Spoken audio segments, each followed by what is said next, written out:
তাহলে আপনারা কেন ডায়াবেটিস হয় এটা জানতে চান কিনা?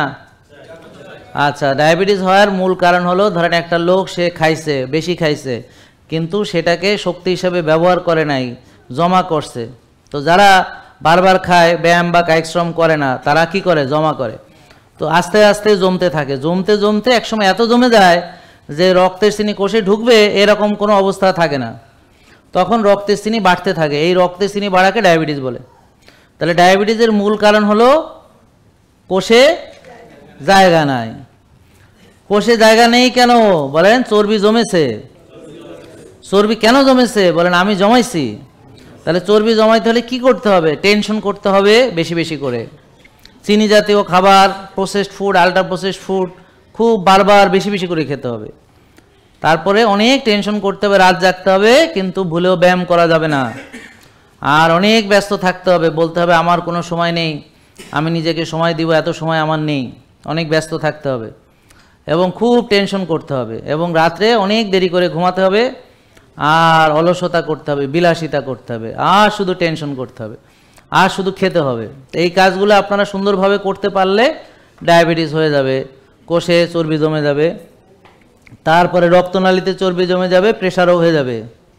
এইভাবে আরও দীর্ঘদিন চললে ফ্যাটি লিভার থেকে লিভার সিরোসিস হয়ে তারপর আপনি চাইলে লিভার ট্রান্সপ্লান্টও করাতে পারবেন।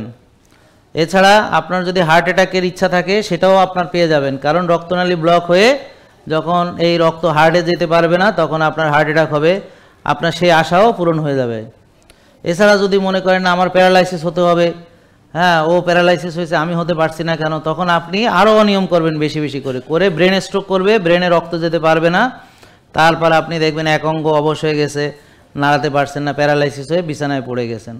বলে যে না আমি চোখটাও নষ্ট করতে চাই, তাহলে আরও বেশি করে অনিয়ম করতে হবে, বারবার খেতে হবে, আরও বেশি টেনশন করতে হবে। তো প্রেশার বাড়তে বাড়তে, ডায়াবেটিস বাড়তে বাড়তে চোখের 12টা বেজে যাবে, তো ডায়াবেটিক রেটিনোপ্যাথি হবে, তারপর রেটিনাল ডিটাচমেন্ট। আপনি চাইলে অন্ধ পর্যন্ত হয়ে যেতে পারবেন। আপনি যা চান জীবনে, যে আমি অনেক কিছু চাই, আমার অনেক রোগ দরকার, আপনার যা যা স্বাদ আল্লাহ তাআলা মিটিয়ে দিবেন। তো এর জন্য আপনাকে কিচ্ছু তেমন করতে হবে না, খালি খাইতে হবে, ব্যস্ত থাকতে হবে, অনেক টেনশন করতে হবে, আর বেশি বেশি ওষুধ খাইতে হবে, রোগ বানাইতে হবে আর ওষুধ খাইতে হবে। কিন্তু ভুলেও নিজের যত্ন নেওয়া যাবে না, আর খাওয়া কন্ট্রোল করা যাবে না, যা পাবেন তাই খাবেন। আর মনকেও কন্ট্রোল করা যাবে না, মনে যা চায় তাই করতে হবে, মনে যেটাই চায় সেটাই করে ফেলতে হবে। মনে করেন মনের উপর কোনো নিয়ন্ত্রণ রাখা যাবে না। এইভাবে আপনারা চলতে থাকেন ইনশাল্লাহ। আর ডাক্তার দেখাবেন বেশি বেশি করে, আর পরীক্ষা নিরীক্ষা করাবেন, আর খালি ধোঁয়ায় ওষুধ খাবেন, কে কত ওষুধ খাইতে পারে কম্পিটিশন লাগাই দেবেন। তো ধরেন আমি 10 বছর চিকিৎসা করে ওষুধ যেন 7-8টার কম না হয়, তারপরে এভাবে 15-20 বছর চিকিৎসা করে যেন ওষুধ 18-20টা না হয়, এরকম যদি মানে ওষুধই বাড়াইতে না পারলাম তাহলে চিকিৎসা করে লাভ হলো কি, তাই না? রুগী হিসেবে একটা মর্যাদাবান রুগীকে, যার অনেক রোগ, 5-7টা ডাক্তার লাগে, এতগুলো ওষুধ লাগে, কাড়ি কাড়ি ওষুধ খায়, তারপর 2টো অপারেশন আছে, সে হলো মর্যাদাবান রুগী। এবং তার ভিতর যাদের কিডনি নষ্ট হচ্ছে তারা আরও মর্যাদাবান, তাদের মর্যাদা আরও বেশি।